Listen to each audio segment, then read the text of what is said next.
ऐसी वीडियो रोज देखने के लिए आप मेरे वीडियो को लाइक करें, इस पे कमेंट करें और अपने दोस्तों के साथ शेयर करें।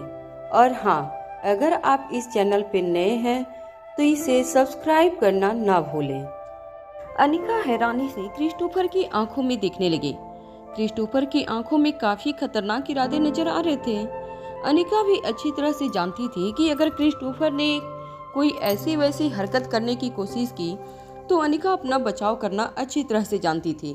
मगर जैसे ही अनिका क्रिस्टोफर से लड़ने के लिए तैयार हुई, क्रिस्टोफर अचानक ही जोर जोर से तालियां बजाकर हंसने लगा। कुछ देर बाद अपनी हंसी पर कंट्रोल पाते हुए क्रिस्टोफर ने अनिका से कहा, अरे भाई, मानता हूँ कि तुम बेहद खूबसूरत हो, मगर मैं तुम्हारी खूबसूरती का नहीं बल्कि तुम्हारी हिम्मत का गुलाम हूँ। मेरा मतलब है फैन हूँ, और सिर्फ इसलिए मैं तुम्हें अपना गुलाम बनाना चाहता हूँ। और आज मेरी जिंदगी का सबसे बेहतरीन दिन है। मैंने तुम्हें अपना गुलाम बना लिया। मैं तुम्हारा मालिक हूँ। मुझे अच्छा लगा तुम एक गुलाम होने के नाते अपने मालिक के पीछे पीछे आ रही हो, मगर इस वक्त तुम्हारा मालिक नेचर कॉल अटेंड करने जा रहा है। पर भले ही तुम मेरी गुलाम हो, मगर तुम एक लड़की हो, और वो भी बहुत खूबसूरत लड़की। तुम्हारे सामने ऐसी हरकत करके मैं अपने आप को शर्मिंदा नहीं करना चाहता। इससे पहले कि क्रिस्टोफर अपनी हदें पार करता, अनिका बिना कुछ कहे कार में वापस लौट गई। कार में बैठी अनिका ये भी नहीं जानती थी कि क्रिस्टोफर किस वक्त आशीष बनकर लौट आएगा। आशीष ने अनिका को सारी वो बात बता दी थी, मगर अनिका ये नहीं जानती थी कि जब जब क्रिस्टोफर आशीष के शरीर में प्रवेश करता था तो वो कितनी देर तक आशीष के शरीर पर कब्जा बनाए रखता था। ये सारी बातें सोचते हुए अनिका अचानक ही अपना नाखून खुरीदने लगी। तभी अचानक एक झटके से अनिका की उंगली का नाखून बाहर निकल आया। अनिका के चेहरे को देखकर ऐसा नहीं लग रहा था कि अनिका को कोई भी दर्द महसूस हो रहा था। अनिका ने वो नाखून अपनी 2 उंगलियों के बीच में पकड़ लिया और उसे गौर से देखने लगी। मगर उस नाखून को गौर से देखा जाए तो पता चलता था कि वो एक नकली नाखून नहीं था, बल्कि वो छोटा सा डिवाइस था जो बिल्कुल एक स्विच जैसा था, और उस स्विच को दबाने पर वो डिवाइस सिग्नल भेजने लगता, जिससे अनिका की लोकेशन का पता लगाया जा सकता था। स्पेशल डिपार्टमेंट के लोग और रोहित के लोग आसानी से अनिका के लोकेशन को डिटेक्ट कर सकते थे, मगर अनिका जानती थी कि ये सही वक्त नहीं था। अगर इस वक्त अनिका ने उस डिवाइस को इस्तेमाल कर दिया तो हो सकता है कि क्रिस्टोफर अनिका को एलेक्जेंडर तक न ले जाए। क्रिस्टोफर की प्लानिंग के बारे में अनिका को कोई अंदाजा नहीं था, इसलिए वक्त से पहले वो किसी भी तरह का रिस्क नहीं लेना चाहती थी। कुछ देर अपने मन ही मन कुछ सोचने के बाद अनिका ने वो नकली नाखून फिर से अपनी उंगलियों पर लगा दिया। तभी अचानक कार की खिड़की पर कोई जोर जोर से नॉक करने लगा। अनिका ने जब चौंक कर देखा तो बाहर क्रिस्टोफर खड़ा था। क्रिस्टोफर अनिका को घूर घूर कर देख रहा था। अनिका को शक हो गया था कि क्रिस्टोफर ने अनिका की उंगलियों में लगा डिवाइस देख लिया था। क्रिस्टोफर ने इशारा करते हुए अनिका को कार से बाहर निकलने के लिए कहा। जैसे ही अनिका कार से बाहर निकली, क्रिस्टोफर ने अपनी कार की डिग्गी से एक बड़ा सा डिवाइस निकाला। वो एक तरह का मेटल डिटेक्टर था। वो मेटल डिटेक्टर अपने हाथ में पकड़कर क्रिस्टोफर अनिका के पास आया और झटके से अनिका के दोनों हाथ पकड़ लिए। क्रिस्टोफर गौर से अनिका के हाथों को देखने लगा। जब क्रिस्टोफर की नजर अनिका की उंगलियों पर पड़ी तब उसे कोई भी असाधारण चीज नहीं नजर आई। अनिका ने आम लड़कियों की तरह अपने नाखूनों को नेल पॉलिश से पेंट किया था। अनिका के नाखून लंबे और धारदार थे, मगर क्रिस्टोफर को नाखूनों को देखकर किसी भी तरह का कोई शक नहीं हुआ। ये बिल्कुल आम लड़कियों के नाखून जैसे थे। अनिका की उंगलियों को अच्छी तरह से देखने के बाद क्रिस्टोफर अचानक अनिका की आंखों में आंखें डालकर कहने लगा, तुम तो पहले से इतनी खूबसूरत हो, इस तरह के फैशन की तुम्हें कोई जरूरत नहीं है। अनिका इस वक्त अपनी तारीफ सुनने की मूड में नहीं थी। हालांकि अनिका ये सोच सोचकर परेशान हो रही थी कि कहीं क्रिस्टोफर को अनिका की उंगलियों में लगे हुए डिवाइस के बारे में पता तो नहीं चला था। क्रिस्टोफर को उंगलियों में तो कोई असाधारण बात नजर नहीं आई, इसलिए क्रिस्टोफर ने अपने हाथों में पकड़ा हुआ मेटल डिटेक्टर ऑन किया और अनिका के सर पर रख दिया। जैसे ही क्रिस्टोफर ने वो मेटल डिटेक्टर अनिका के सिर पर रखा, उसमें से एक बीप बजने लगी। क्रिस्टोफर हैरान होकर अनिका को देखने लगा। अनिका ने अपने कदम पीछे हटाते हुए क्रिस्टोफर ने अनिका से कहा, तुम्हारे बालों में क्या है? बालों में कौन सा हथियार छुपाया है तुमने? बाहर निकलो। क्रिस्टोफर की बात सुनकर अनिका ने अपने दोनों हाथ अपनी कमर पर रख लिए और कहा, कैसी बातें कर रहे हो? बालों में कैसे मैं कोई हथियार छुपा सकती हूँ? तुम बोलने से पहले कुछ तो सोच लिया करो। अनिका की बात सुनकर क्रिस्टोफर ने अपनी आवाज ऊंची करते हुए कहा, खामोश हो जाओ। ये मत भूलो कि तुम मेरी गुलाम बन चुकी हो और मैं तुम्हारा मालिक हूँ। जरा रिस्पेक्ट से बात करना सीखो। क्रिस्टोफर की बात सुनने के बाद अनिका खामोश हो गई, मगर बड़े ही एटीट्यूड से क्रिस्टोफर को देखने लगी। क्रिस्टोफर धीरे से अपने कदम अनिका की ओर आगे बढ़ाने लगा और फिर से मेटल डिटेक्टर ऑन करके क्रिस्टोफर ने अनिका के पूरे शरीर को स्कैन करना शुरू किया। मगर हैरानी की बात यह थी कि क्रिस्टोफर अनिका के शरीर के जिस हिस्से में मेटल स्कैनर लगा था, स्कैनर जोर जोर से बीप करने लगता। क्रिस्टोफर ने अपने पांव पीछे लेते हुए अनिका से कहा, तुमने क्या छुपा कर रखा है? बाहर निकलो। अनिका ने भी बड़ी कैजुअली क्रिस्टोफर के मेटल डिटेक्टर की ओर इशारा करते हुए कहा, अरे मुझे लगता है तुम्हारा ये मेटल डिटेक्टर खराब हो गया है। अनिका की बात सुनकर क्रिस्टोफर कुछ देर तक अपने मेटल डिटेक्टर को देखता रहा और फिर एक हाथ से मेटल डिटेक्टर को दो हाथ पर पटकते हुए क्रिस्टोफर ने फिर से मेटल डिटेक्टर को ऑन किया और अनिका की पीठ पर लगा दिया। मेटल डिटेक्टर फिर से जोर जोर से बीप होने लगा। इस बार क्रिस्टोफर ने अपनी आवाज सख्त करते हुए अनिका से कहा, देखो आखिरी बार कह रहा हूँ तुम्हें, क्या छुपा रही हो तुम? बता दो मुझे गुस्सा दिलाने की कोशिश मत करो, वरना इसका अंजाम अलेक्जेंडर को भुगतना होगा। अनिका ने फिर से अपने दोनों हाथ अपनी कमर पर रखकर क्रिस्टोफर से कहा, देखो तुम्हारा ये मेटल डिटेक्टर काम नहीं कर रहा है, इसलिए बार बार बज रहा है। क्रिस्टोफर भी हैरान था। क्रिस्टोफर ने अनिका की पूरी बॉडी को स्कैन करके देखा था, मगर हर बार मेटल डिटेक्टर जोर जोर से बीप करने लगता था। क्रिस्टोफर भी ये बात अच्छी तरह से जानता था कि कोई इंसान अपने पूरे शरीर में कैसे मेटल लिए घूम सकता था। तभी क्रिस्टोफर के दिमाग में एक बात बिजली की तरह चमकी। क्रिस्टोफर ने वो मेटल डिटेक्टर अपने पांव पर लगाकर देखा, तब मेटल डिटेक्टर से कोई आवाज नहीं आई।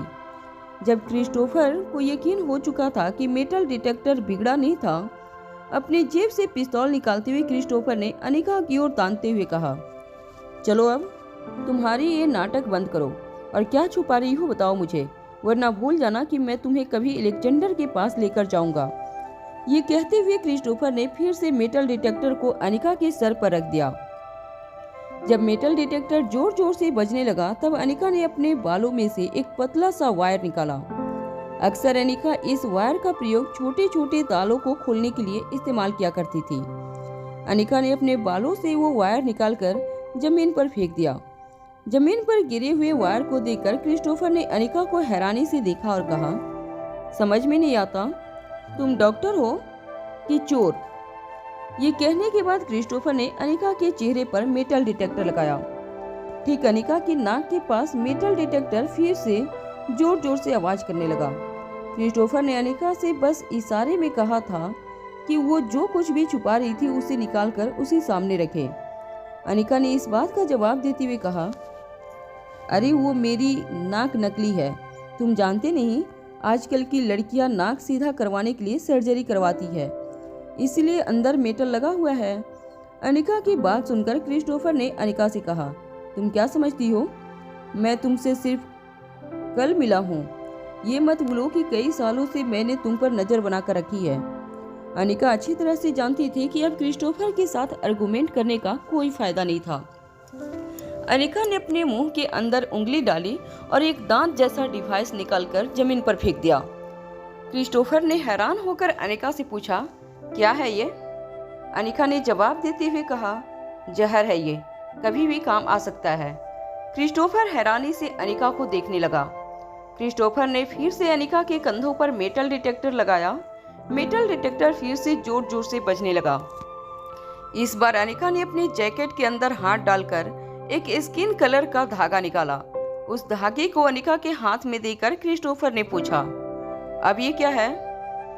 अनिका ने जवाब देते हुए कहा, पतंग उड़ाने का माझा समझते हो, वही है ये। अनिका के हाथ में जो माझा था वो काफी तेज था। वक्त आने पर उस माझे का इस्तेमाल करके अनिका किसी भी दुश्मन की जान ले सकती थी। क्रिस्टोफर ने जब वो मेटल डिटेक्टर अनिका की कमर पर रखा तो फिर से मेटल डिटेक्टर जोर जोर से बजने लगा। इस बार अनिका ने अपनी कमर से एक छोटा सा पट्टा निकाला। वो पट्टा एक बेहद छोटा सा नान चाकू था जो जर्मन स्टील की ब्लेड से बना हुआ था। ये छोटा सा लगने वाला पट्टा काफी घातक हथियार साबित हो सकता था। क्रिस्टोफर हैरान था कि अनिका ने अपने शरीर में कितने हथियार छुपा कर रखे थे। क्रिस्टोफर जैसे जैसे अनिका के बॉडी को स्कैन करता गया वैसे वैसे अनिका एक के बाद एक सारे हथियार निकालकर जमीन पर रखती गई। नान चाकू से लेकर छोटा चाकू, छोटी सी तलवार, धारदार चीजें, अनिका के कंधों से लेकर जूतों तक हर एक अंग में अनिका ने बड़ी ही सफाई से एक छोटा मोटा हथियार छुपा कर रखा था। देखते ही देखते रास्ते पर कई सारे हथियार इकट्ठा हो गए। क्रिस्टोफर ने उन सारे हथियारों को देखते हुए धीमी आवाज में अनिका से कहा, अगर मैं तुम्हें इसी तरह अलेक्जेंडर के पास जाने दिया होता तो पक्का तुम मुझे मार देती। अरे इतने हथियारों से तुम एक छोटे मोटे देश के साथ जंग कर सकती हो। अच्छा हुआ मैंने यही रोक लिया, वरना पता नहीं तुम मेरी क्या हालत करती। क्रिस्टोफर की इस बात का अनिका ने बड़ी कैजुअली जवाब देते हुए कहा, नहीं, मैं तुम्हें नहीं मार सकती, क्योंकि V16 पावर ड्रग कहाँ है ये सिर्फ तुम जानते हो। अनिका की बात सुनकर क्रिस्टोफर के चेहरे पर मुस्कुराहट आ गई और क्रिस्टोफर ने अनिका से कहा, वैसे काफी चालाक हो तुम। तुम्हें अपनी गुलाम बनाकर मैंने अपनी जिंदगी का सबसे बढ़िया काम किया है। चलो अब बार बार तुम्हारी बॉडी स्कैन करने से अच्छा होगा कि तुम ही अपने शरीर में छुपाए सारे हथियार एक के बाद एक निकालकर मेरे सामने रख दो। अनिका ने इस बात का जवाब देते हुए कहा, अरे बस हो गए, पूरे हो गए सारे हथियार। मैं कोई हथियार रखने का गोदाम थोड़ी हूँ। क्रिस्टोफर ने अनिका की बात को नकारते हुए कहा, नहीं नहीं, मैं अच्छी तरह से जानता हूँ कि तुम इतनी आसानी से अपने सारे पत्ते को मेरे सामने खोलोगी नहीं। चलो अब सीधी तरह से मान जाओ, वरना फिर तुम जानती हो छिपे हुए हथियारों को ढूंढने के लिए मुझे क्या करना होगा। क्रिस्टोफर के चेहरे पर शैतानी मुस्कुराहट देकर अनिका ने अपने नजरें झुका ली और क्रिस्टोफर से कहा, मैंने कहा ना तुमसे, अब कुछ नहीं छुपा रही हूँ। तभी अचानक क्रिस्टोफर ने फिर से अनिका के हाथ अपने हाथ में लिए और अनिका से कहा, ये तुम्हारे नाखून जरूरत से ज्यादा खूबसूरत लग रहे हैं, चलो इन्हें भी उतार ही देते हैं। ये कहने के बाद क्रिस्टोफर एक के बाद एक अनिका के नकली नाखून अनिका की उंगलियों से निकालने लगा। अनिका अच्छी तरह से जानती थी कि उसकी उंगलियों में लगा वो डिवाइस अनिका के पास आखिरी मौका था जो उसे स्पेशल डिपार्टमेंट या रोहित से मिलवा सकता था। मगर क्रिस्टोफर ने एक एक करके अनिका की उंगलियों के सारे नाखून निकाल दिए। नाखून निकालने के बाद क्रिस्टोफर ने फिर से मेटल डिटेक्टर अनिका की उंगलियों पर रखा। मगर क्रिस्टोफर खुद भी ये देखकर हैरान हो गया कि मेटल डिटेक्टर अभी भी बज रहा था। जब क्रिस्टोफर ने गौर से देखा तो उसे उंगलियों के बीच छोटी छोटी नीडल्स दिखाई दी। अनिका हर वक्त अपने साथ अपने एक्यूपेंचर के नीडल्स रखा करती थी, जिन पर केमिकल लगाकर वो अपने दुश्मनों को घायल किया करती थी। अनिका के शरीर से सारा सामान एक कपड़े में भरकर क्रिस्टोफर फिर से जंगल की ओर जाने लगा। अनिका ने हैरान होकर क्रिस्टोफर से पूछा, कहाँ जा रहे हो? क्रिस्टोफर ने कहा, अरे कहा था ना तुमसे, हल्का होने जा रहा हूँ, तुम यहीं रुको गाड़ी में, मैं आता हूँ। अनिका लगभग 15 मिनट तक कार में बैठी क्रिस्टोफर का इंतजार करती रही, मगर क्रिस्टोफर का कहीं नामो निशान नजर नहीं आ रहा था। तभी अचानक अनिका को झाड़ियों में कुछ हरकत होती दिखाई दी। अनिका काफी देर तक कार में बैठी हुई क्रिस्टोफर के आने का इंतजार करने लगी। अनिका जल्द से जल्द अलेक्जेंडर तक पहुंचना चाहती थी, मगर 15-20 मिनट के इंतजार के बाद भी क्रिस्टोफर लौट कर नहीं आया। अनिका गौर से अपने आसपास जंगल की ओर देखकर ये समझने की कोशिश करने लगी कि क्रिस्टोफर आखिर गया कहाँ था। मगर तभी अनिका को अचानक झाड़ियों के बीच कोई हलचल होती हुई नजर आई। अचानक झाड़ियों से क्रिस्टोफर बाहर रास्ते पर आकर चलने लगा। क्रिस्टोफर के ठीक पीछे एक छोटा सा बच्चा दौड़कर कार के पास चला आ रहा था। वो बच्चा और कोई नहीं बल्कि अलेक्जेंडर था। नन्हे से अलेक्जेंडर को देखकर अनिका की आंखें चौड़ी हो गई। अनिका एक माँ थी, इस वक्त उसे अलेक्जेंडर के अलावा दुनिया में और कुछ नजर नहीं आ रहा था। इसलिए क्रिस्टोफर के ऑर्डर मिले बिना ही अनिका ने अपनी कार का दरवाजा खोला और वो तेजी से अपनी कार से उतरी और अलेक्जेंडर की ओर दौड़ने लगी। मगर अनिका ये देखकर हैरान हो गई कि जब अलेक्जेंडर ने अनिका को देखा तो वो अपनी जगह पर रुक गया। अलेक्जेंडर ने झटके से अपना सर झुका लिया। अलेक्जेंडर के आगे चल रहे क्रिस्टोफर ने अलेक्जेंडर को डांट लगाते हुए कहा, अरे अब जल्दी चलो, तुम्हारे पांव जल्दी जल्दी उठाओ। नन्हे से अलेक्जेंडर ने इस बात का जवाब देते हुए कहा, नहीं, मुझे आगे नहीं जाना है। क्रिस्टोफर ने फिर से अपनी आवाज ऊंची करते हुए अलेक्जेंडर से कहा, जिद मत करो, मैं तुमसे कह रहा हूं ना, आगे बढ़ो तो आगे बढ़ो। अलेक्जेंडर ने भी अपनी आवाज तेज करते हुए कहा, नहीं, मुझे नहीं जाना है। मुझे पता नहीं कि आप इतने बदल क्यों गए हो। पहले आप मेरे साथ कभी इस तरह से बात नहीं करते थे और अब मुझे हर बात में फोर्स करते हो। आप बहुत बदल गए हो डैडी। अलेक्जेंडर की बात सुनकर क्रिस्टोफर ने अपने दोनों हाथ अपनी कमर पर रखकर और अलेक्जेंडर से कहा, चलो मैं बदल गया हूँ, लेकिन देखो तुम्हारी मम्मा आई है, उससे भी नहीं मिले होंगे। क्रिस्टोफर की बात सुनकर अलेक्जेंडर ने अनिका की ओर अपनी पीठ कर दी और दबी हुई आवाज में क्रिस्टोफर से कहा, नहीं, मैं मम्मा से नहीं मिल सकता। मैंने बहुत बड़ी गलती की, मैं उन्हें फेस नहीं कर सकता। नन्हे से अलेक्जेंडर की ये बात सुनकर अनिका का दिल पिघलने लगा था। वो तेजी से अलेक्जेंडर के सामने गई और अपने घुटनों के बल बैठकर अनिका ने अलेक्जेंडर को दोनों कंधों से पकड़ लिया और अपनी उंगलियों से अलेक्जेंडर का चेहरा ऊपर करते हुए अलेक्जेंडर से कहा, अगर तुम जानते हो कि तुमने गलती की है, इसका मतलब तुम्हें एहसास है कि तुम्हें वो भूल दोबारा नहीं करनी है। तुम्हें मम्मा से आंखें चुराने की कोई जरूरत नहीं है अब। अनिका की बात ने अलेक्जेंडर का सर और भी ज्यादा नीचे कर दिया था। ऐसा लग रहा था जैसे हर गुजरते पल के साथ और अनिका की आवाज सुनकर अलेक्जेंडर की शर्मिंदगी बढ़ रही थी। अलेक्जेंडर ने अनिका की बात का जवाब देते हुए कहा, नहीं मम्मा, मैंने आपको धोखा दिया है।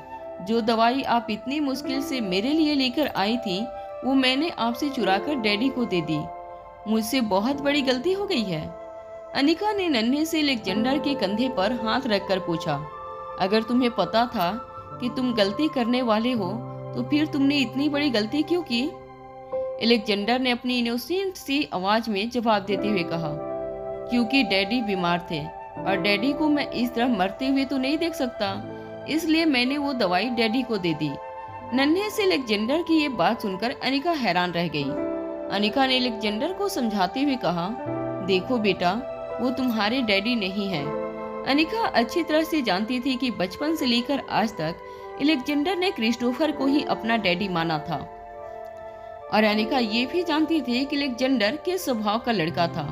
बाहर से रफ एंड टफ दिखने वाला अलेक्जेंडर अंदर से काफी सेंसिटिव था। जिस अलेक्जेंडर ने मारवा हाउस पहुंचकर सिक्योरिटी गार्ड के हाथ पर जोर से काटा था, वही अलेक्जेंडर अपने पालतू जानवरों की मौत पर काफी दुखी हो जाता था। उन्हें बचाने के लिए वो कुछ भी कर सकता था, यहाँ तक कि वो अपनी जान भी खतरे में डाल सकता था। अनिका जान चुके थे कि अलेक्जेंडर कितना सेंसिटिव था और इसीलिए उसे क्रिस्टोफर के लिए भी काफी फीलिंग्स थी।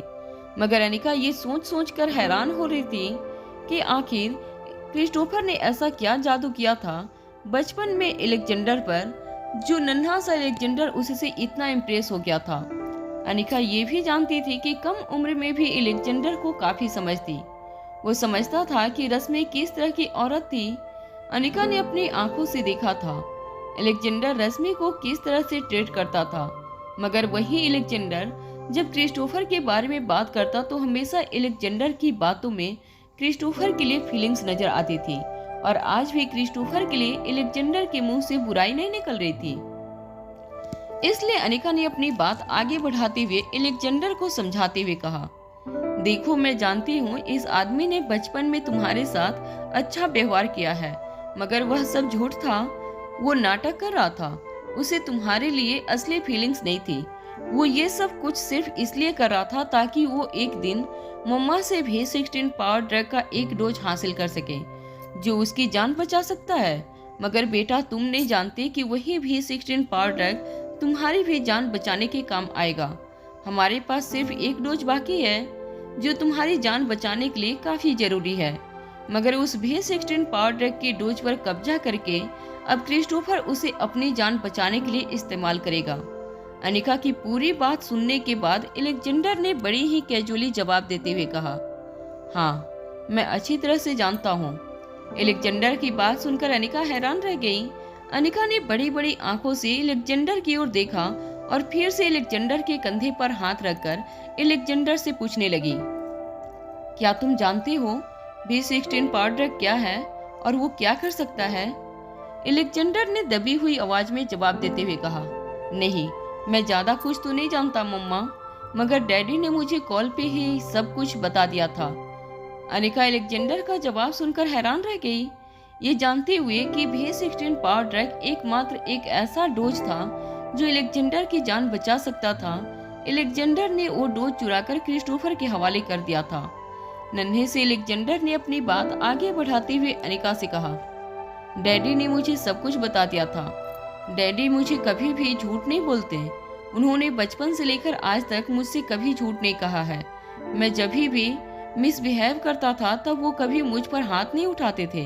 हाँ, मुझे इस बात का एहसास जरूर करवाते थे कि मैंने जो किया है वह गलत था और मेरे लिए क्या अच्छा है क्या बुरा है ये भी बड़ी अच्छी तरह से डैडी ने मुझे समझाया है।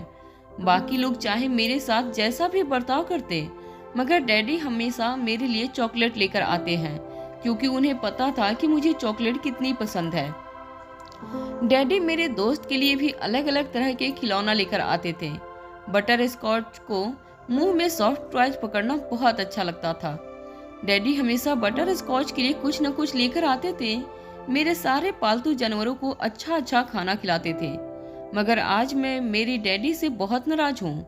अनिका को यह कहते हुए अलेक्जेंडर ने क्रिस्टोफर की ओर तेज नजरों से देखा और अपनी आवाज ऊंची करते हुए कहा, डैडी ने जिंदगी में पहली बार मुझसे झूठ कहा है।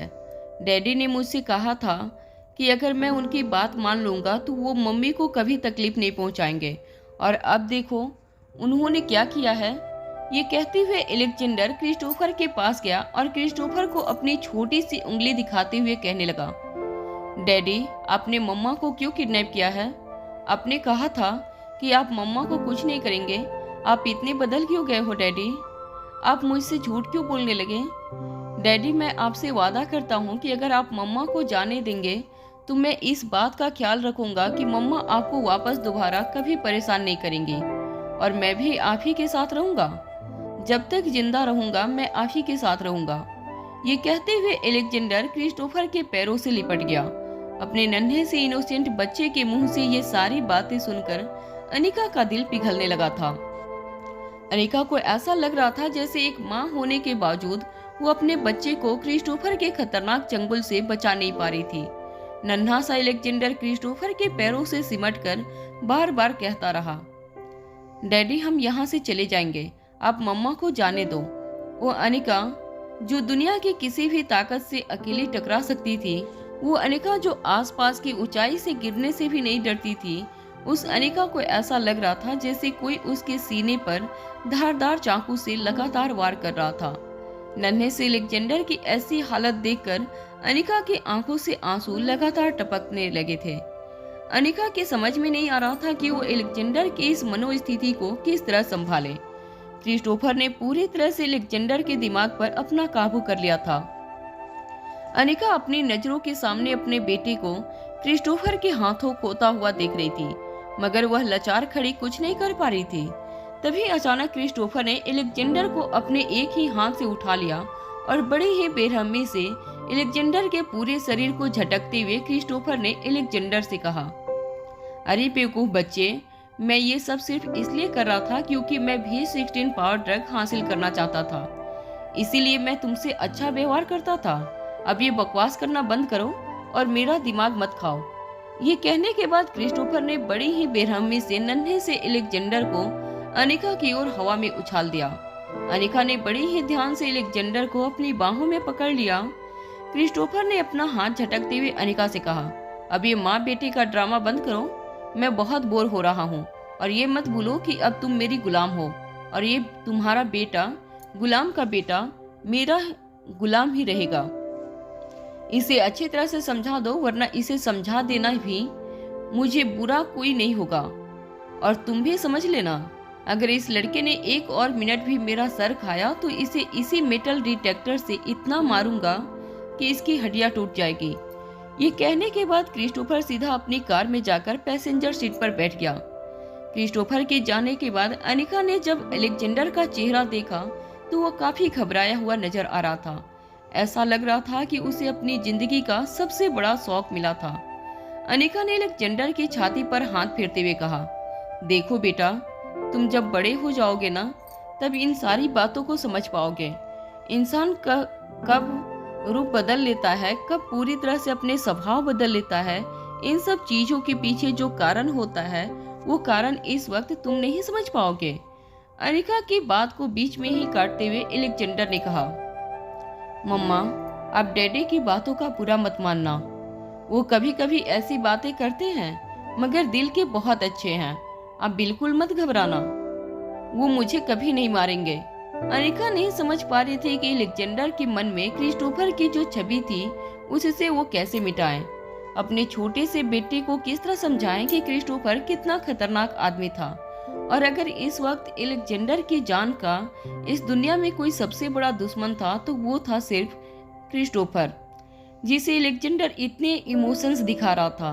वो आदमी नहीं बल्कि एक शैतान था जो खुद किसी के शरीर पर कब्जा करके बैठा था।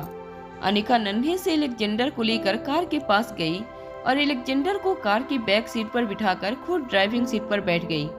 अनिका ने कार स्टार्ट करके क्रिस्टोफर से पूछा, अब कहाँ जाना है?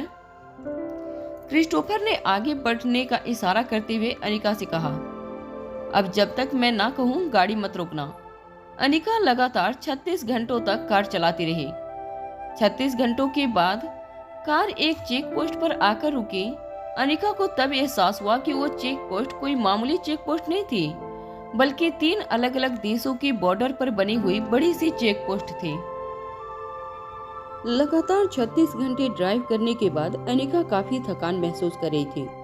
हर 20-22 घंटे के बाद क्रिस्टोफर अनिका को वही टैबलेट वापस खिलाता, जिससे अनिका के मसल्स काफी स्टिक होने लगते थे। अनिका ने जब उस जगह को गौर से देखा तब वो काफी शॉक हो गई। तीनों देशों के बॉर्डर पर बने इस छोटे से गांव को देखकर अनिका को ऐसा लग रहा था जैसे वक्त 20-25 साल पीछे ले गया था। यूरोप के 3 देशों के बीच बने इस गांव को देखकर अनिका को लग रहा था जैसे इस गांव पर किसी का भी शासन नहीं था। कच्ची सड़कें, पुराने मकान, घरों की टूटी फूटी छतें और सड़कों पर आवारा घूम रहे बच्चे और लोगों को देखकर अनिका को एहसास हो गया था कि इस गांव में किसी भी तरह की प्रगति नहीं हुई थी। 21वीं सदी के लोग चांद पर घर बनाने के सपने देख रहे थे और यहाँ पर इस छोटे से गांव में बसे हुए लोगों को देखकर ऐसा लग रहा था जैसे मोबाइल फोन भी अब तक उन लोगों ने कभी नहीं देखा था। क्रिस्टोफर लगातार अनिका को डायरेक्शन दिखाते हुए अनिका को गांव के अंदर ले जाने लगा। अनिका धीरे धीरे गाड़ी ड्राइव करके आगे बढ़ने लगी। गाड़ी को देखकर गांव के लोग काफी हैरान नजर आ रहे थे। देखते ही देखते अनिका की कार के पीछे कई लोग कार की डिक्की पर हाथ मारते हुए कार को फॉलो करने लगे। ये सारा नजारा देखकर अनिका और बैक सीट पर बैठा अलेक्जेंडर काफी परेशान हो गए। आसपास मौजूद सारे लोगों को देखकर अनिका को अंदाजा हो गया था कि गांव के नौजवान लोग ज्यादातर नशे में धुत रहते थे और कोई कामकाज नहीं करते थे। ऐसा लग रहा था कि गांव के लोग पुलिस और प्रशासन से काफी दूर थे। मगर अनिका ये नहीं समझ पा रही थी कि आखिर अनिका और अलेक्जेंडर को ऐसी जगह पर लाने के पीछे क्रिस्टोफर क्या मकसद हो सकता था। अनिका लगातार हैरानी से क्रिस्टोफर की ओर देखती रही, मगर क्रिस्टोफर बिना कुछ कहे अनिका को आगे बढ़ने की डायरेक्शन देता रहा। कुछ देर बाद क्रिस्टोफर ने अनिका को एक पुराने मकान के सामने गाड़ी रोकने के लिए कहा। जैसे ही गाड़ी वहां रुकी, उस टूटे फूटे मकान के बाहर बैठा एक शख्स जो हुक्के जैसी कोई चीज फूंक रहा था, उसने अचानक अपने हाथ में पकड़ा हुआ पाइप नीचे फेंका और दौड़कर कार के पास आया और उसने क्रिस्टोफर की कार का दरवाजा खोला। क्रिस्टोफर जैसे ही कार से नीचे उतरा, वो क्रिस्टोफर के सामने हाथ जोड़कर खड़ा हो गया और कहने लगा, अरे मालिक, आप आने वाले थे, आपने मुझे बताया भी नहीं। मैं अभी आपके लिए खाना बनवा देता हूँ। क्रिस्टोफर को देखकर उस आदमी के चेहरे पर एक बड़ी सी मुस्कुराहट आ गई। अनिका को समझ नहीं आ रहा था कि आखिर उस आदमी का और क्रिस्टोफर का क्या कनेक्शन था और क्रिस्टोफर का इस गांव के साथ क्या कनेक्शन था। 36 घंटे की लगातार ड्राइविंग से अनिका के पूरे शरीर में काफी स्टिफनेस आ गई थी। वो जानती थी कि बैक सीट पर बैठा एलेक्जेंडर भी काफी थकान महसूस कर रहा होगा। जैसे ही अनिका ने बैक सीट का दरवाजा खोलकर एलेक्जेंडर को अपनी गोद में उठाया, क्रिस्टोफर ने अपने आदमी को इंस्ट्रक्शन देते हुए कहा, खाना बनाने की कोई जरूरत नहीं है, मैं अपना एक नौकर अपने साथ लाया हूँ। ये कहते हुए क्रिस्टोफर ने अनिका की ओर इशारा किया। इससे पहले कि अनिका क्रिस्टोफर की इस बात का कोई जवाब दे पाती, क्रिस्टोफर ने अपनी आवाज ऊंची करते हुए कहा, जाओ और मेरे लिए खाना बनाओ। इतना याद रखना कि अगर मेरी हुक्म तुमने नहीं मानी तो एलेक्जेंडर को भी खाना नहीं दिया जाएगा। जब तक तुम अपने गुलाम होने की सारी जिम्मेदारी निभाओगे, एलेक्जेंडर को खाना मिलता रहेगा। अनिका अच्छी तरह से समझ चुकी थी कि क्रिस्टोफर के साथ बहस करने का कोई मतलब नहीं था। क्रिस्टोफर का इशारा मिलते ही क्रिस्टोफर का वो आदमी अनिका को उस टूटे फूटे मकान के अंदर ले जाने लगा। उस आदमी ने अनिका से कहा, आइए मैं आपको किचन दिखाता हूँ। अनिका चुपचाप एलेक्जेंडर को अपनी गोद में लिए उस आदमी को फॉलो करने लगी। वो टूटा फूटा मकान वैसे तो काफी बड़ा था। मकान के अंदर जब अनिका दाखिल हुई तब उसने देखा कि मकान के अंदर कई जगह अभी भी अंडर कंस्ट्रक्शन थे। ऐसा लग रहा था जैसे सालों पहले उस मकान की कंस्ट्रक्शन शुरू हुई थी और फिर अचानक ही बीच रास्ते में कंस्ट्रक्शन को रोक दिया गया था और उसके बाद सालों तक ये मकान इसी तरह रखा गया था। न तो मकान के अंदर ढंग का फर्नीचर था और न ही ढंग की बिजली सप्लाई। बस वेंटिलेटर और खिड़कियों से आ रही रोशनी से ही अनिका को वो मकान में आगे का रास्ता देखना था। मकान के अंदर 25 से लेकर 50 साल के कुछ लोग यहाँ वहाँ कोने में पड़े हुए नजर आ रहे थे। ज्यादातर लोग नशे में धुत थे।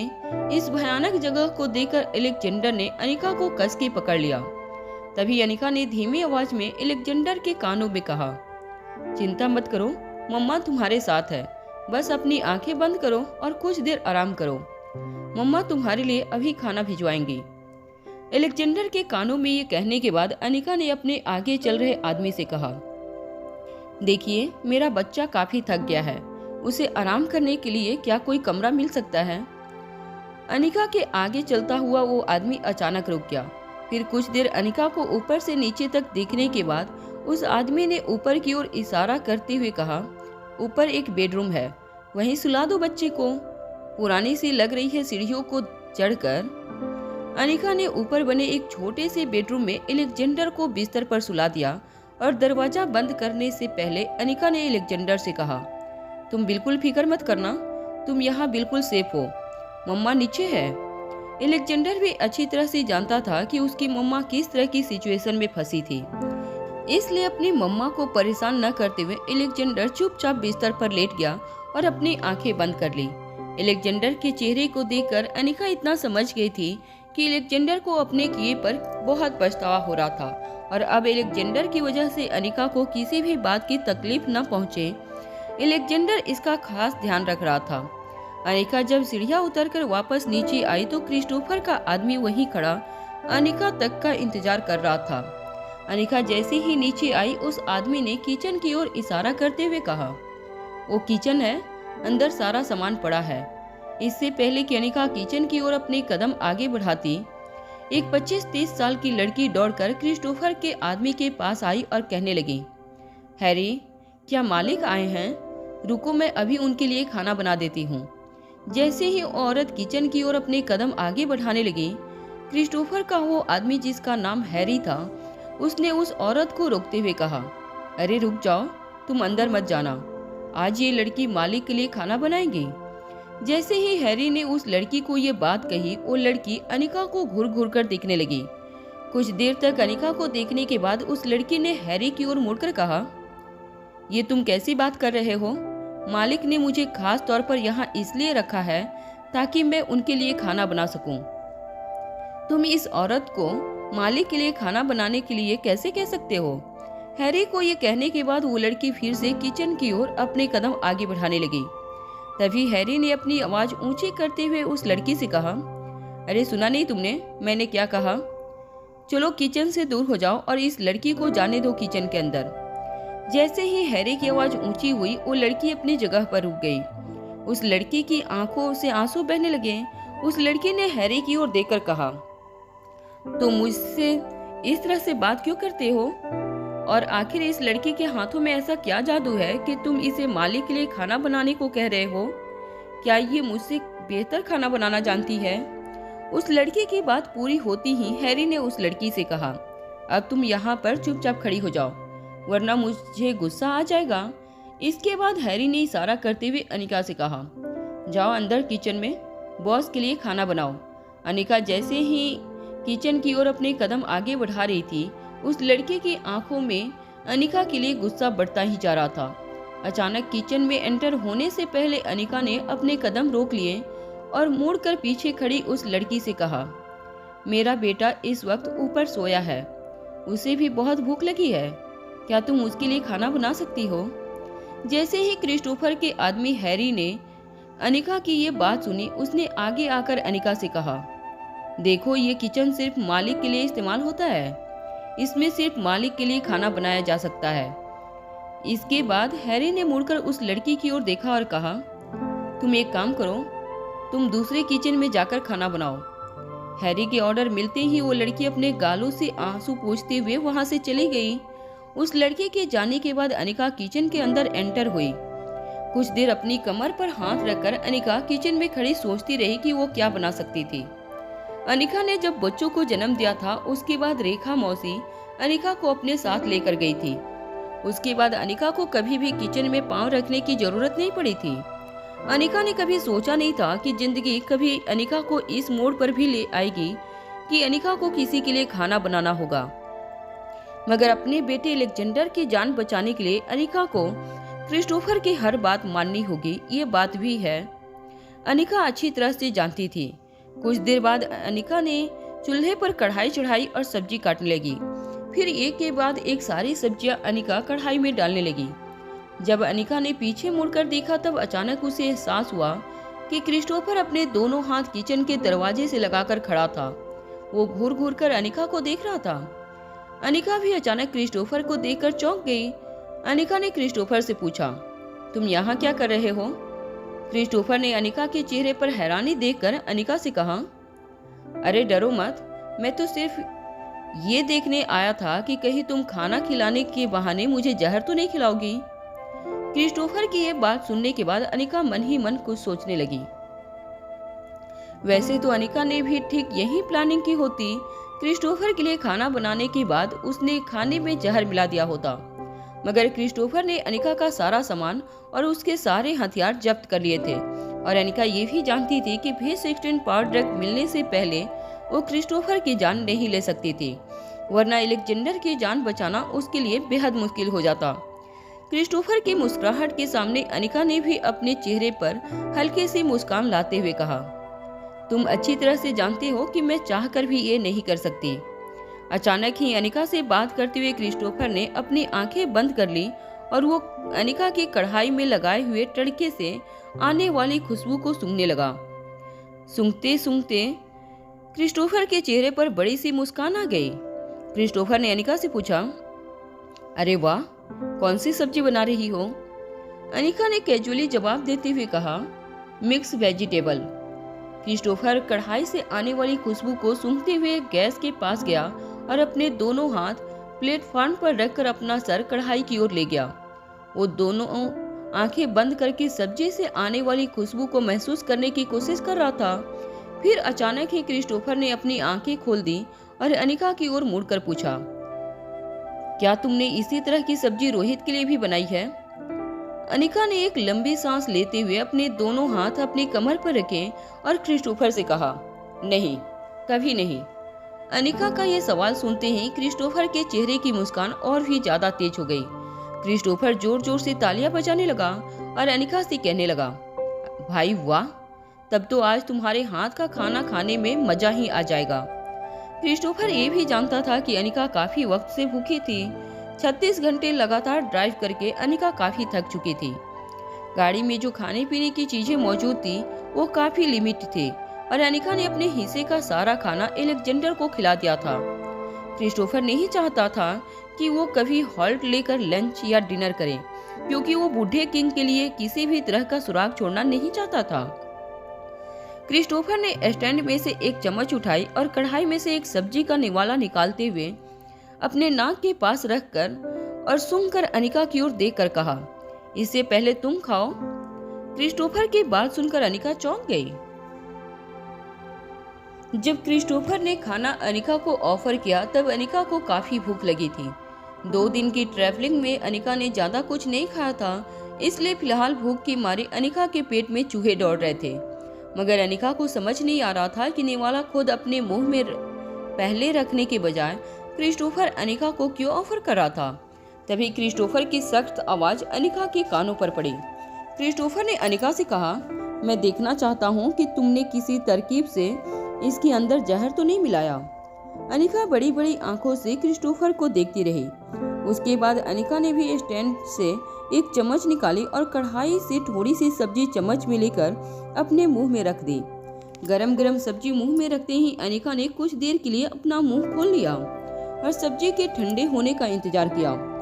फिर सब्जी निगलने के बाद अनिका ने क्रिस्टोफर से कहा, देखो, अगर मैं इसमें जहर डालना भी चाहती तो भी मेरे पास इस वक्त कोई सामान नहीं है, इसलिए अब तुम इसे खा सकते हो।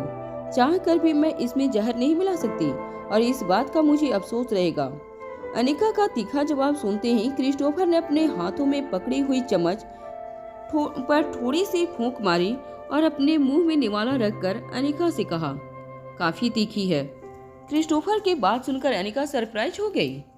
अनिका खुद कभी तीखा खाती नहीं थी और इसीलिए उस वक्त अनिका ने अपनी सब्जी में भी ज्यादा मिर्ची का उपयोग नहीं किया था। फिर क्रिस्टोफर को सब्जी तीखी क्यों लग रही थी, ये बात अनिका की समझ के बाहर थी। तभी क्रिस्टोफर ने जवाब देते हुए कहा, अरे नहीं नहीं, सब्जी की बात नहीं कर रहा हूँ, मैं तुम्हारी जबान की बात कर रहा हूँ। काफी तीखी है तुम्हारी जबान, मगर मानना पड़ेगा तुम्हारे हाथों में बेहद का स्वाद है। अपने मुंह में रखी हुई सब्जी को चबाते हुए क्रिस्टोफर ने अनिका से पूछा, आज तो सचमुच मुझे रोहित पर तरस आ रहा है। तुमने पहली बार अपने हाथों से खाना बनाया, वो भी मेरे लिए। ये बात जब रोहित को पता चलेगी तब तो उसका चेहरा देखने के लायक हो जाएगा। अनिका को समझ नहीं आ रहा था कि आखिर क्रिस्टोफर को इसमें क्या खुशी मिल रही थी। क्रिस्टोफर अपने मुंह में रखा निवाला चबाने लगा। फिर कुछ देर बाद खांसते हुए क्रिस्टोफर ने अपने मुंह में रखी हुई सब्जी अचानक थूक दी और गुस्से से अनिका की ओर देखते हुए कहा, अरे किस तरह की सब्जी पकाई है ये तुमने? ये तो अभी कच्ची है। क्या तुम खाना बनाना बिल्कुल नहीं जानती? क्रिस्टोफर की बात सुनकर अनिका ने भी मुस्कुराते हुए क्रिस्टोफर की ओर देखा और कहा, हाँ, और शायद रोहित ये बात अच्छी तरह से जानता है और इसीलिए मुझे खाना बनाने की फरमाइश करके वो अपनी जान जोखिम में नहीं डालना चाहता। आज पता चला कितना स्मार्ट है रोहित। अनिका की ये बात सुनते ही क्रिस्टोफर के चेहरे पर गुस्सा साफ नजर आने लगा था। लाल लाल आंखें लिए क्रिस्टोफर ने कढ़ाई में पक रही सारी सब्जी सिंक में उलट दी और फिर दोबारा कढ़ाई को गैस पर चढ़ाकर क्रिस्टोफर बड़े ही ध्यान से फिर से सब्जी बनाने लगा। अनिका बड़े ही ध्यान से क्रिस्टोफर को देख रही थी। ऐसा लग रहा था कि क्रिस्टोफर को कुकिंग की सारी बारीकियां पता थी। कब तेल डालना है, कब उस तेल में सब्जी को छौंका लगाना है, कब मसाले डालने हैं, कितनी देर तक सब्जियों को पकाना है। क्रिस्टोफर सारी बातें अच्छी तरह से जानता था। कुछ देर बाद एक प्लेट में सब्जी निकालकर क्रिस्टोफर ने उस प्लेट में कुछ ब्रेड रखे और अनिका की ओर थाली आगे बढ़ाते हुए कहा, अब इसे खाओ और इसे पूरा करो। मैं देखना चाहता हूँ कि ये सब्जी मेरे लिए पूरी तरह से सेफ है या नहीं। अनिका यह समझने की कोशिश कर रही थी कि क्रिस्टोफर सचमुच अपनी सेफ्टी के लिए अनिका को खाने के लिए कह रहा था या वो ये जानता था कि अनिका को काफी भूख लगी थी और इसीलिए वो अनिका को खाने के लिए मजबूर कर रहा था। क्रिस्टोफर का बर्ताव काफी स्ट्रेंज था। कभी कभी अनिका के लिए ये गेस करना मुश्किल हो जाता था कि उसके सामने खड़ा आदमी क्रिस्टोफर था या आशीष डोगरा। अपने सामने पड़ी हुई प्लेट से अनिका ने निवाला बनाकर अपने मुंह में रखा और देखते ही देखते कुछ ही मिनटों में अनिका ने अपने प्लेट में रखा हुआ सारा खाना खा लिया। जिसके बाद अनिका ने जब अपनी नजरें उठाकर देखा तो क्रिस्टोफर भी अनिका को देखते हुए अपने प्लेट में रखा हुआ खाना खा रहा था। खाली प्लेट सिंक में रखने के बाद अनिका ने क्रिस्टोफर की ओर देखकर कहा, मैं ऊपर जाकर देखती हूँ कि अलेक्जेंडर ने खाना खाया है या नहीं। क्रिस्टोफर ने भी अनिका को ऐसा करने से नहीं रोका। अनिका धीरे से किचन से बाहर निकल गई और सीढ़ियां चढ़कर ऊपर की ओर चली गई। किचन के दरवाजे पर खड़ा हैरी सब कुछ बड़े ही ध्यान से देख रहा था। अनिका के जाने के बाद हैरी अंदर आया और कुछ देर खामोश खड़ा रहा। हैरी ने नोटिस किया कि क्रिस्टोफर की नजरें अनिका जिस दिशा में गई थी वहीं पर गड़ी हुई थी। कुछ देर बाद धीमी आवाज में क्रिस्टोफर से हैरी ने पूछा, मालिक, क्या ये लड़की आपकी? इससे पहले हैरी अपनी बात पूरी कर पाता, क्रिस्टोफर ने उसे रोकते हुए कहा, गुलाम है। क्रिस्टोफर का जवाब सुनते ही हैरी ने राहत की सांस ली। कुछ देर पहले जब हैरी ने देखा कि क्रिस्टोफर खुद अनिका के लिए खाना पका रहा था, तब हैरी को ये शक हुआ था कि क्रिस्टोफर कहीं उस लड़की के प्यार में तो नहीं था। मगर इस वक्त जब क्रिस्टोफर ने ये बताया कि वो लड़की उसकी गुलाम थी, तब हैरी ने एक लंबी राहत की सांस छोड़ी। मगर तभी क्रिस्टोफर ने हैरी को एक हैरान कर देने वाली बात कही।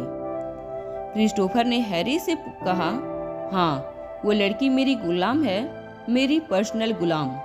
हैरी क्रिस्टोफर का इशारा अच्छी तरह से समझ गया था। वो अपना सर झुकाकर वहीं खड़ा रहा।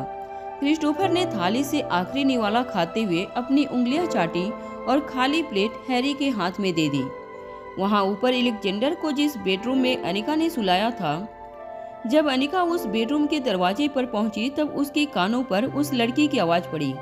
जो लड़की अनिका को नीचे हैरी के साथ मिली थी, वो लड़की ऊंची आवाज में अलेक्जेंडर से कह रही थी, मेरा काम यहाँ पर मेरे मालिक के लिए खाना बनाना है, तुम्हारे लिए नहीं। मगर फिर भी मुझे मजबूर किया गया कि मैं तुम्हारे लिए खाना बनाऊं। कुछ देर पहले वो लड़की अलेक्जेंडर के कमरे में खाने की प्लेट लेकर दाखिल हुई थी। अलेक्जेंडर ने जैसे ही उस लड़की को अपने कमरे में आते हुए देखा, अलेक्जेंडर अपने बिस्तर से उठ गया और उस लड़की ने अलेक्जेंडर के सामने खाने की प्लेट रखी। जब ढकी हुई प्लेट को उस लड़की ने अलेक्जेंडर के सामने खोला था, तो अलेक्जेंडर ये देखकर चौंक गया कि उस प्लेट में अलेक्जेंडर के लिए पास्ता बनाया गया था। अलेक्जेंडर ने ऐसी जगह पर एक्सपेक्ट नहीं किया था कि कोई उसके लिए पास्ता बनाकर लाएगा। मगर उस पास्ता का रंग देखकर अलेक्जेंडर को कुछ गड़बड़ नजर आने लगी थी।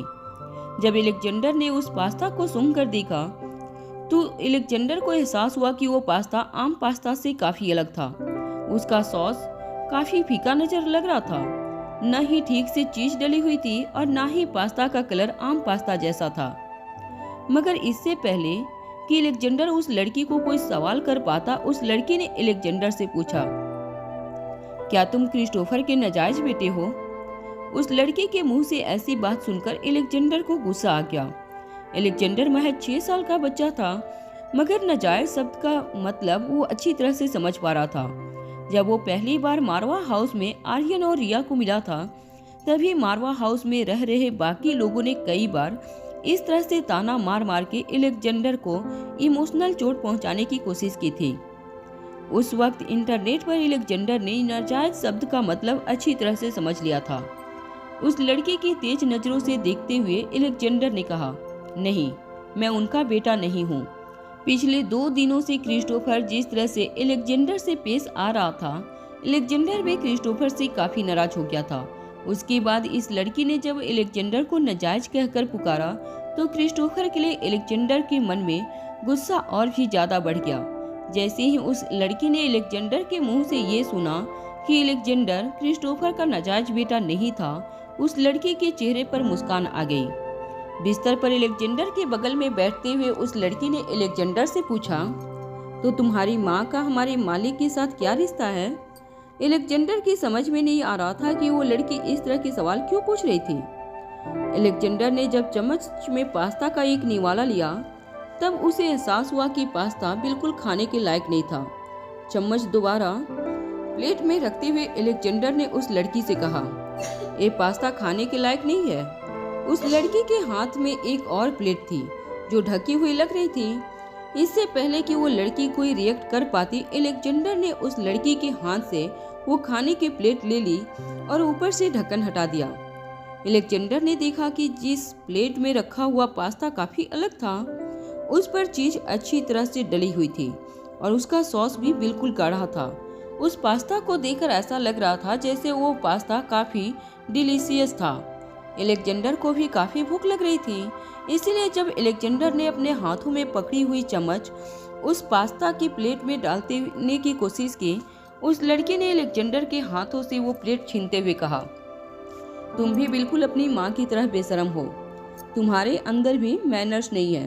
तुम्हारी माँ भी यहाँ आकर मुझ पर हुक्म चलाने लगी, मगर इतना समझ लो तुम दोनों, मैं यहाँ मालिक के लिए खाना बनाती हूँ। मैं तुम लोगों की नौकर नहीं हूँ और मैं अच्छी तरह से जानती हूँ कि तुम मालिक के नाजायज बेटे हो। तुम नाजायज हो, इसीलिए इस तरह की हरकतें करते हो। उस लड़की के मुंह से दोबारा ये शब्द सुनकर अलेक्जेंडर के गुस्से का ठिकाना नहीं रहा। अलेक्जेंडर ने उस लड़की से पहले जो प्लेट अलेक्जेंडर को थमाई थी, उस प्लेट को फिर से अपने हाथों में पकड़ लिया और जोर से उस प्लेट को उस लड़के की ओर फेंका। उस प्लेट के अंदर रखा हुआ सारा पास्ता उस लड़के के कपड़ों पर जा गिरा और बर्तन नीचे जमीन पर गिर गया। अलेक्जेंडर के इस हरकत को देखकर उस लड़के का पारा भी 7वें आसमान पर चढ़ गया।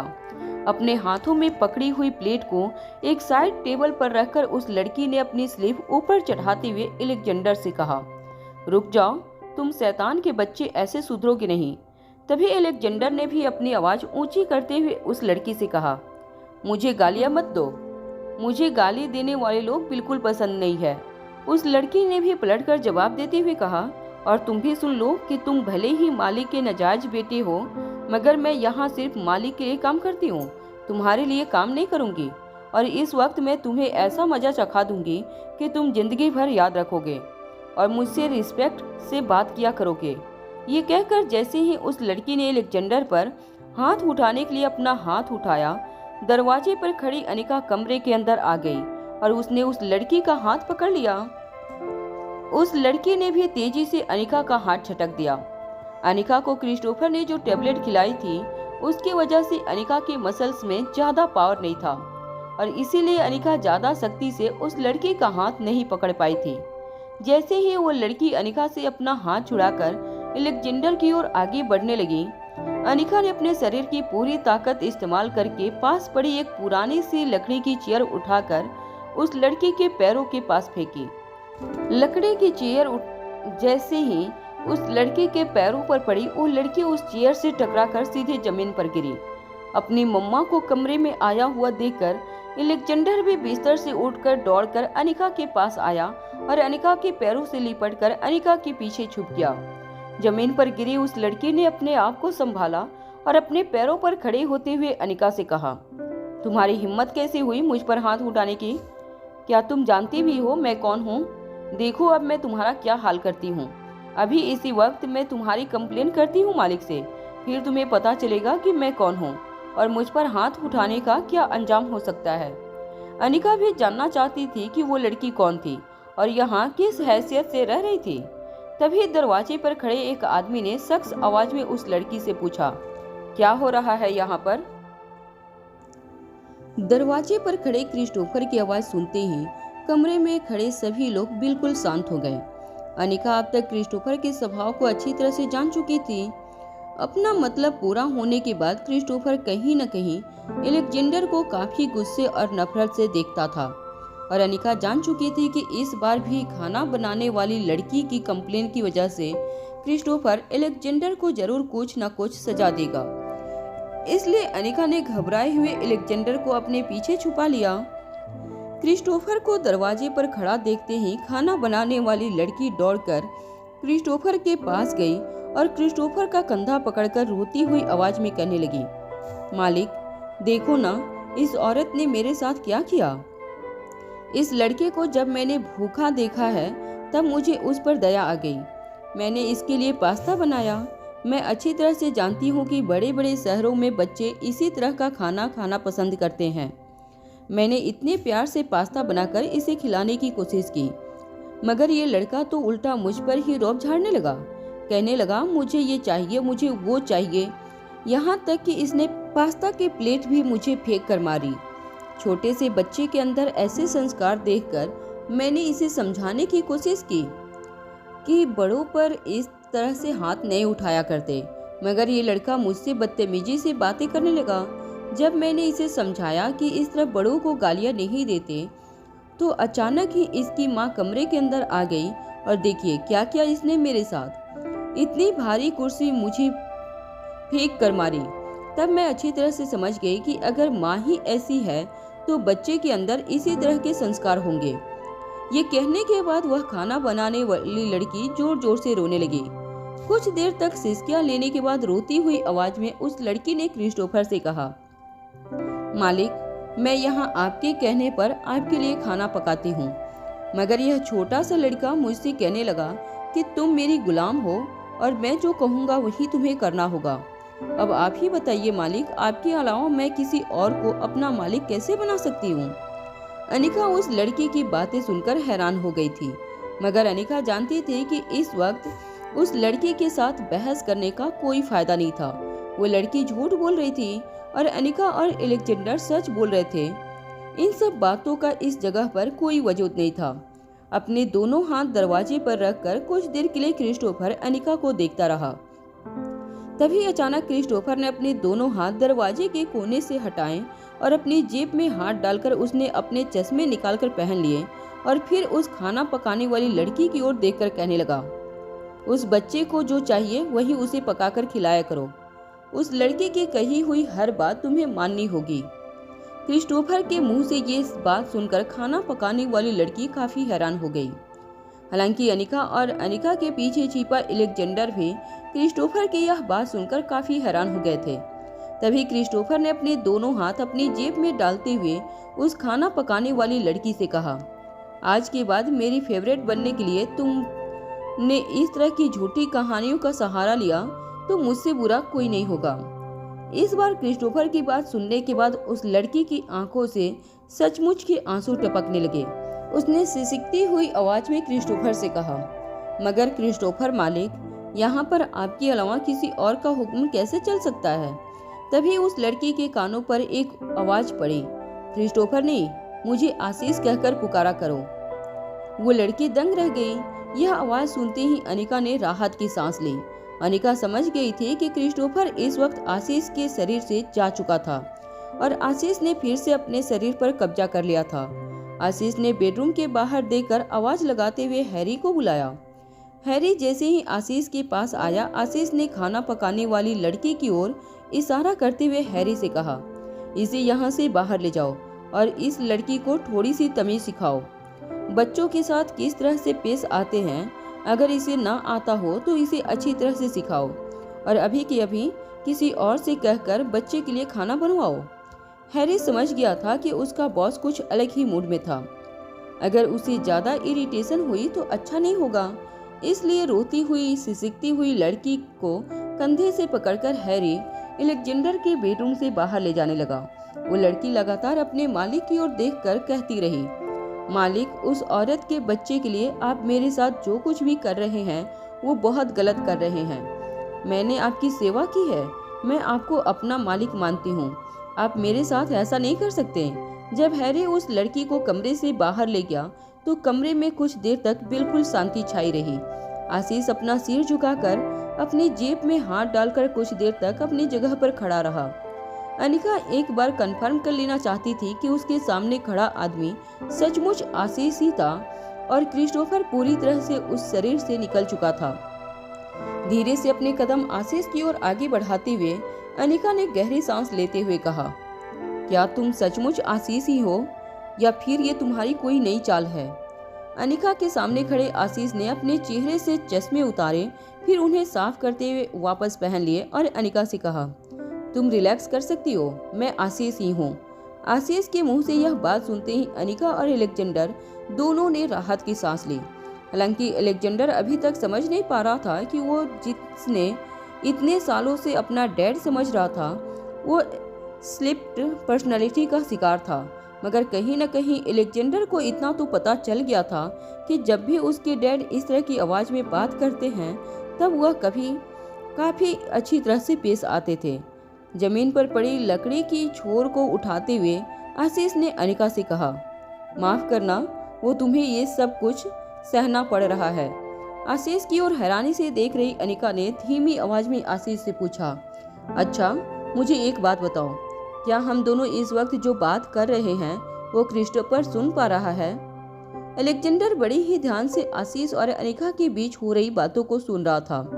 आशीष ने जब अलेक्जेंडर को इतनी ध्यान से सारी बातें सुनते हुए देखा तो अनिका को इशारा करते हुए आशीष कमरे के कोने में ले गया और धीमी आवाज में कहने लगा, नहीं, फिलहाल वो हमारी कोई बात नहीं सुन सकता, मगर हाँ, हम दोनों जब भी आपस में एक दूसरे से बात करते हैं तब उसे सब कुछ पता चल जाता है।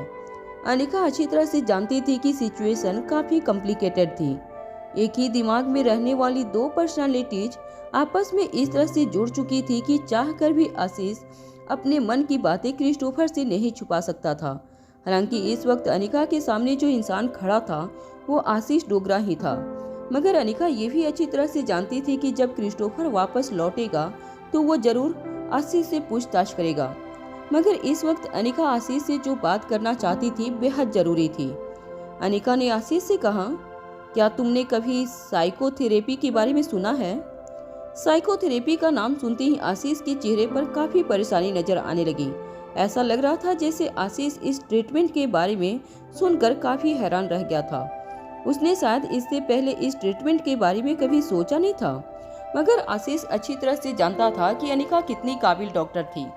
अनिका ने आज तक काफी कॉम्प्लिकेटेड केस बड़ी ही आसानी से सॉल्व किए थे। दुनिया भर के न्यूरो सर्जन में अनिका का नाम सबसे ऊपर लिया जाता था। अगर अनिका ने इस ट्रीटमेंट के बारे में बात कही थी तो जरूर कुछ सोच समझकर कही होगी। कुछ देर अपने मन ही मन कुछ सोचने के बाद आशीष ने अनिका की ओर देखकर कहा, क्या इस ट्रीटमेंट के बाद क्रिस्टोफर हमेशा के लिए मेरी जिंदगी से चला जाएगा? क्या मुझे मेरा शरीर वापस मिल जाएगा? आशीष बड़ी ही बेसब्री से अनिका के जवाब का इंतजार कर रहा था। कुछ देर तक मन ही मन सोचने के बाद अनिका ने आशीष से कहा, देखो, सच कहूँ तो क्रिस्टोफर को मारना नामुमकिन है।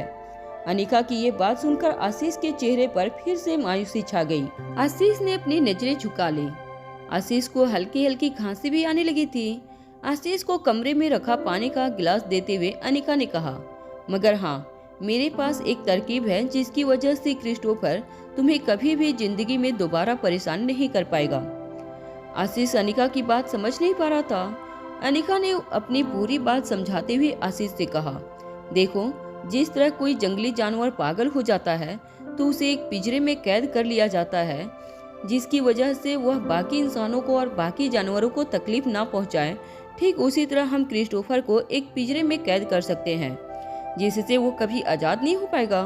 देखो, क्रिस्टोफर कोई बैक्टीरिया या वायरस नहीं है जिसे आसानी से गोली देकर शरीर से निकाला जाए, ना ही वो कोई जीव है जो जिंदगी और मौत के चक्रियों में फंसा हुआ है।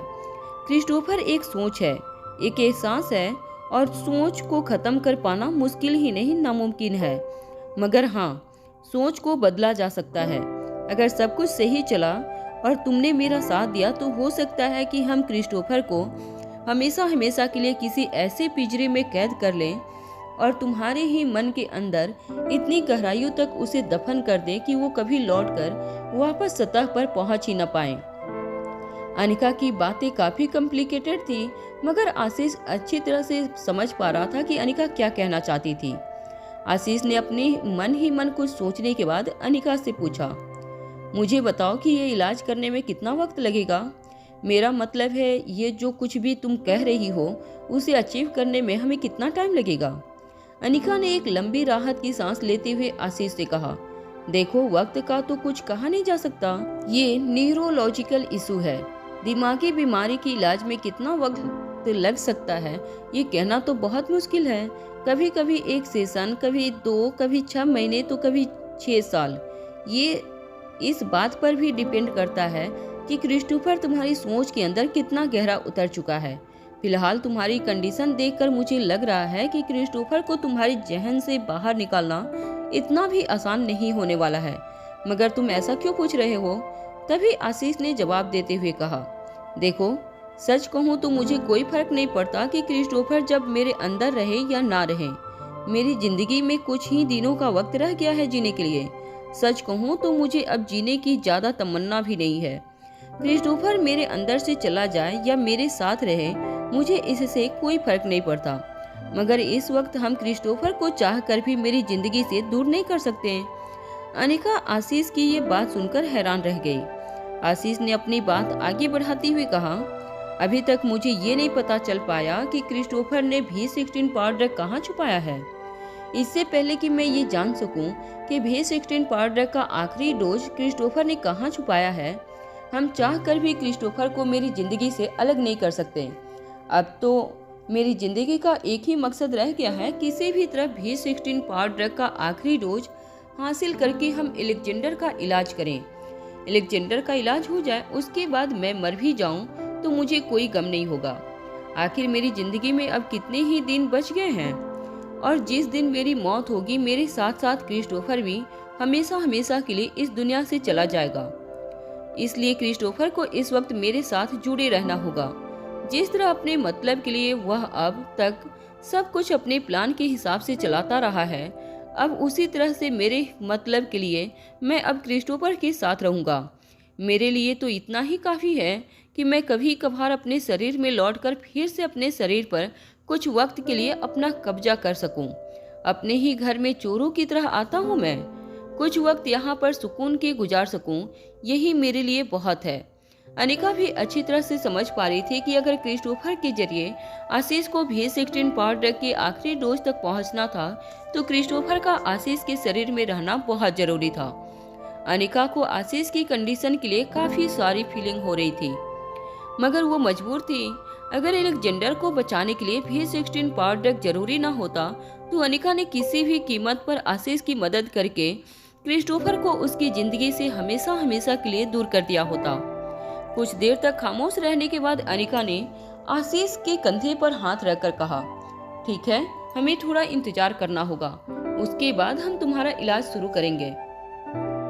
आप लोगों से हाथ जोड़कर रिक्वेस्ट है कि प्लीज़ आप लोग मेरी वीडियो को डाउनलोड करके नहीं देखिए। मैं आप लोगों के लिए दिन रात इतना मेहनत करती हूँ, तो प्लीज़ आप मुझे सपोर्ट करें।